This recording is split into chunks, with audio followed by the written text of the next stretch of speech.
તો ચેતનભાઈ, આપણે investor awareness માટે થઈ અને અમારા મારવાડી ચેનલ ઉપર અમે આપની જેવા જે એએમસી તરફથી જે સ્પીકર હોય છે, જે નોલેજ ધરાવતા હોય, એમને અમુક ક્વેશ્ચન્સ ઇન્વેસ્ટર્સના પૂછવા માંગીએ છીએ. એમાંનો એક ફર્સ્ટ ડેના ક્વેશ્ચન્સ આપણે પૂછી લીધા.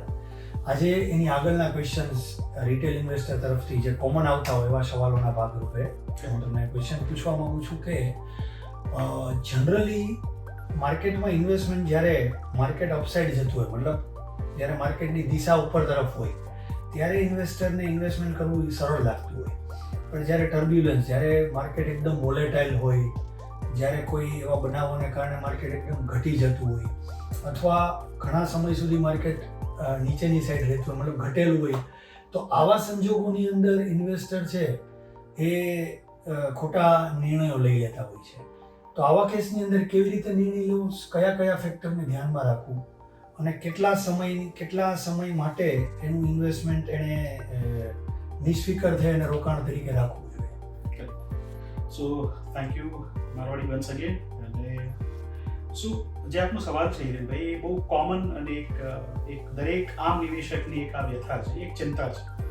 સો જ્યારે મ્યુચ્યુઅલ ફંડ નિવેશ કરે છે તો તમારો જે સવાલ છે હું એને માનીને ચાલું છું કે આપણે એવા ઇન્વેસ્ટરોના સવાલ એટલે સંબોધી રહ્યા છીએ કે જે લોકો ઇક્વિટીમાં ઇન્વેસ્ટ કરે છે. શું કામ હું કહું છું?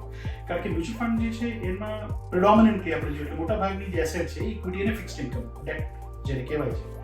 અને ડેટના અંદરમાં આમ જોવા જઈએ તો મોટાભાગના ઇન્સ્ટિટ્યુશનલ નિવેશકોનું રુઝાન કે રોકાણ વધારે છે. તો તમારો જે પ્રશ્ન છે હું એને એમ સમજુ છું કે ભાઈ જે ઇન્વેસ્ટ કરી રહ્યા છે એ લોકો ઇક્વિટીમાં ઇન્વેસ્ટ કરી રહ્યા છે, રાઈટ? સો આટલા વર્ષોની હિસ્ટ્રી આપણે જોઈએ ને હિરેનભાઈ, તો ઇક્વિટીમાંથી એક સવાલ, મોટા ભાગનો પ્રશ્ન એ જોવા મળે છે કે કેમ લોકો પૈસા કમાઈ નથી શકતા? શા માટે?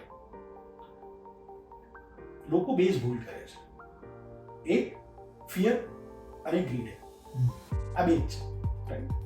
ફિયર એટલે કે ભાઈ જેમ કે આપણે પહેલા પ્રશ્નના અંદરમાં કીધું કે ભાઈ મેં આજે નિવેશ કર્યો તો મારી એક ગણતરી એવી કે ભાઈ હવે મને બજાર ઘટતું મને ગમશે નહીં, મારી વેલ્યુ ઘટે એ મને ક્યારે, ઓફકોર્સ સીધી વાત છે, કોઈને પોતાના પૈસા ઓછા થાય કોઈને ના કરે, રાઈટ?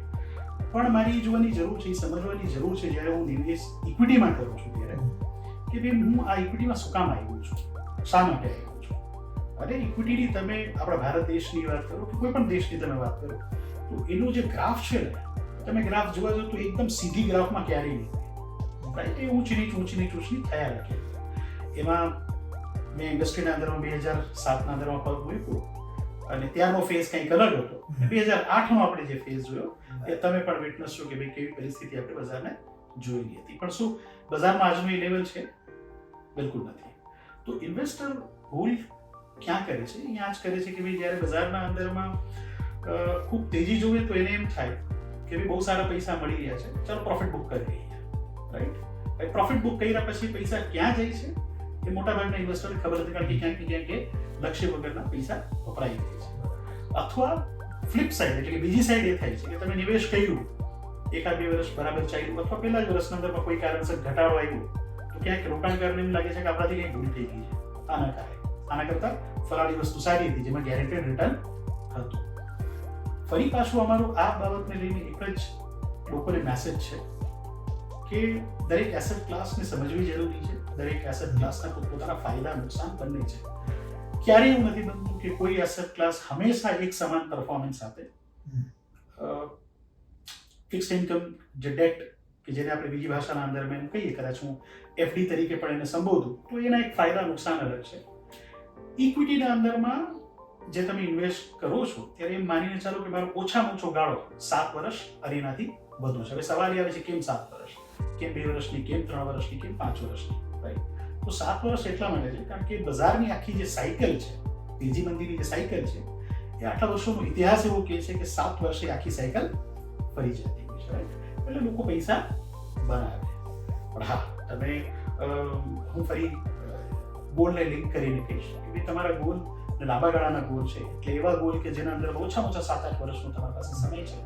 તો હિસ્ટોરિકલી આપણે રિટર્ન જોઈએ, ઇક્વિટી જેવા વળતર કોઈ એસેટ ક્લાસે આપ્યા હોય એવી બહુ ઓછી સંભાવના દેખાઈ રહી છે, રાઈટ? એટલે ઇન્વેસ્ટરોએ પોતાના આ બધા જે ઉતાર ચઢાવ છે એ ઉતાર ચઢાવ ટેમ્પરરી છે, એને ધ્યાનમાં દેવાની એ જરૂર છે કે ભાઈ મેં મારું નિવેશનો હેતુ મેં જ્યારે ચાલુ કરાવી એસઆઈપી કે લમસમ જ્યારે મેં પૈસા મૂક્યા શેના માટે મૂક્યા શા માટે મૂક્યા હતા, રાઈટ? બાળકોના ઉચ્ચ અભ્યાસ માટે, કે લોકોના મેરેજ ફંક્શન માટે, કે મારા રિટાયરમેન્ટ માટે, રાઈટ? તો મારી આ વચ્ચેના જે ઊંચા નીચા જે ચડાવ છે, જે આ બધા ઉથલ પાથલ છે, એને મારે જોવાની જરૂર નથી. આ સમયના અંદરમાં મારી વેલ્યુએશન કદાચ ઊંચી થઈ જાય છે, બધાને લાગે ડર સબકો લગતા હે, રાઈટ? પણ આપણે આપણા લક્ષ્ય ઉપર નજર રાખવી જોઈએ. અને આવા ડાઉનટાઉન જ્યારે આવે ત્યારે કોઈ પણ જાતની ચિંતા કર્યા વગર મારા હિસાબે તમારા જે મ્યુચ્યુઅલ ફંડ ડિસ્ટ્રીબ્યુટર છે, જેના મારફત તમે આખો ફાઇનાન્શિયલ પ્લાન બનાવેલો છે, તો એક વખત તમે એના સાથે ચર્ચા કરો કે શું કરવાની જરૂર લાગે છે. અને નિસંકોચ એવા સમયના અંદરમાં તમારી પાસે કંઈ એડિશનલ પૈસા હોય તો ચોક્કસથી પૈસા તમારે એમાં રોકવા જોઈએ. પણ બજારના આ ટૂંકા ગાળાના ઉતાર ચઢાવને ધ્યાનમાં બને ત્યાં સુધી નજરઅંદાજ કરવું વધારે સારું છે. Thank you. મને લાગે છે આજે આ ક્વેશ્ચનનો જવાબ આપણને એકદમ યોગ્ય રીતે મળી ગયો છે. તો નેક્સ્ટ સિરીઝમાં આપણે ફરીથી મળીશું. Thank you.